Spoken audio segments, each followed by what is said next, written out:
In 2006, the James Bond franchise did something pretty much unthinkable. It hit the reset button. I mean, after 40 years of movie history, 007 was about to be completely torn down and rebuilt from scratch. So let's dive into this reinvention and see how Casino Royale really did change everything. Just look at the difference here. In 2002, we had Pierce Brosnan's last film, Die Another Day. We're talking invisible cars, surfing on a CGI glacier, living in giant ice palaces. 4 years later, Daniel Craig's Bond is getting brutally tortured, having a full-on emotional breakdown in a shower, and actually genuinely falling in love. This wasn't just a new actor, This was a seismic shift in tone, in substance, in what it even meant to be James Bond. So why the drastic change? I mean, why blow it all up? To get that, we've got to go back and look at where the franchise was in the early 2000s, because the world's most famous spy was facing a serious identity crisis. And here's the real kicker. Die Another Day was a huge hit. It was the highest-grossing Bond film ever at that point. So financially, a massive success. But creatively, it was a dead end. Fans and critics just savaged it for being so over the top, so cartoonish. The series had basically become a parody of itself. And you have to remember, the world was changing too. This was the era of Jason Bourne. Audiences were suddenly craving something totally different, raw, intense, grounded spy thrillers. And all of a sudden, Bond's invisible cars and his witty one-liners didn't just feel silly, they felt completely out of touch. The franchise had a choice, evolve or become a fossil.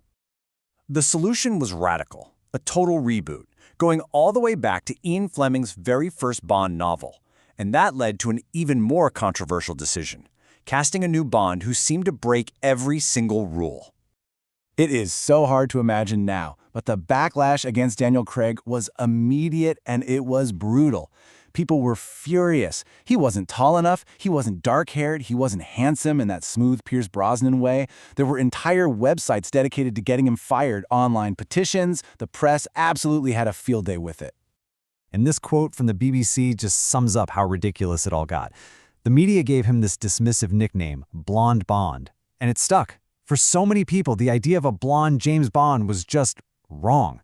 It was like a fundamental misunderstanding of who the character was supposed to be. But here's the beautiful irony in all of this. The public had this super rigid image of a character whose own creator left him intentionally vague. Ian Fleming himself said he kept Bond's appearance almost completely blank, like a canvas. The rules that fans were so angry about were basically just made up by the movies themselves. So, instead of fighting all this criticism, the filmmakers did something brilliant. They leaned right into it. Think about that iconic scene, with Craig walking out of the ocean in those blue trunks. That's a direct callback to Ursula Andress in Dr. No, but this time, the man was the eye candy. It was a genius way to flip the script and turn that whole blonde Bond thing completely on its head. Okay, so they've got their guy. Now they have to redefine his entire essence, starting with how he works, how he fights, how he operates. This line from Judi Dench's M just perfectly nails the new 007. Forget the suave, charming spy who gets by with a clever gadget. No, this Bond is a weapon. He's raw, he's direct, and he is incredibly dangerous. I mean, this new Bond was different in every single way. The action wasn't clean and cool anymore. The violence was gritty and ugly. His physicality was just astonishing, right? Inspired by parkour, making him this brutish brawler instead of a polished fighter. And the gadgets? Gone. Replaced by pure animal instinct. And for the first time, we saw a Bond who was actually vulnerable. A man who could get hurt. A man who could bleed. And the movie does not waste a single second showing us this new reality.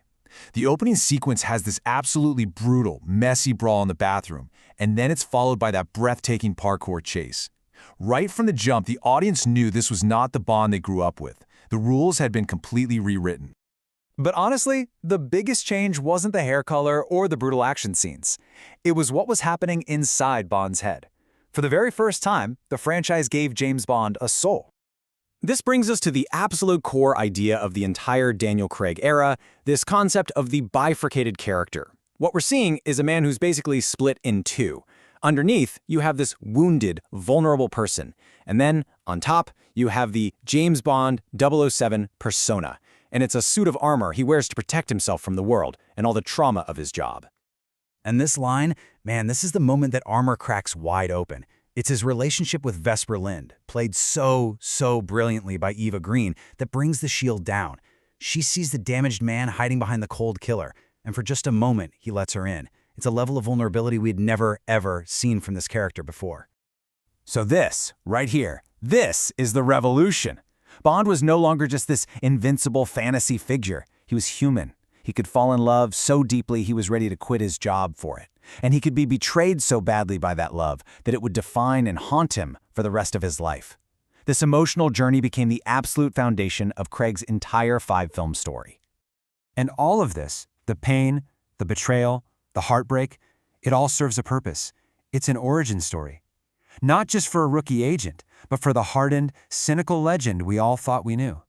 See, before Casino Royale, the Bond films were basically standalone adventures. You could watch them in pretty much any order. But this film kicked off a continuous narrative.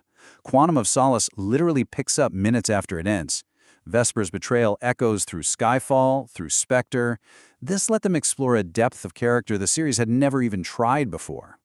And this takes us to the film's really powerful and kind of tragic conclusion. After being betrayed, after watching the woman he loves die, that wounded man retreats. The armor goes back up, only this time it's thicker, colder, and more permanent than ever. To survive, he has to kill the vulnerable part of himself. And that is why they save this iconic line for the final seconds of the movie. It's not an introduction, it's a declaration. The man we've spent 2 hours watching has finally finished his transformation. He has now become James Bond. The journey is over, and we just witnessed the birth of a legend, forged in pain and heartbreak.